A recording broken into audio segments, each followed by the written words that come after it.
Son günlər nəinki ölkə mediasının, hətta bir çox xarici mətbuatın da diqqət mərkəzində olan əsas məsələlərdən biri Qarabağ səmasında erməni silahlı qüvvələrinə aid helikopterin vurulmasıdır.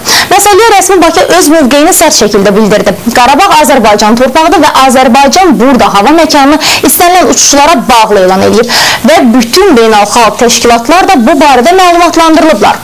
Bu rəsmi Bakının mövqeyidir.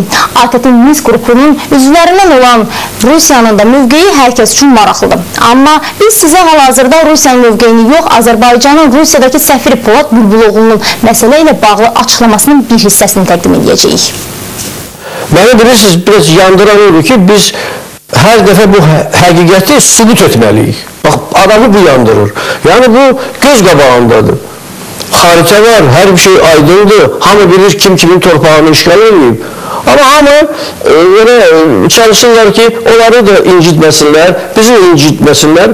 Mən səfir olaraq çox sərt bəyanatlar vermişəm. Biz əlimizdən gələni burada edirik. Bu günlərdə biz politologlarla, ekspertlərlə görüşürük. Azərbaycanın pozisiyasını bir daha aydın sürətdə onlara çatdırırıq, deyirik. Bizim bütün diplomatlar səfərbər olunub.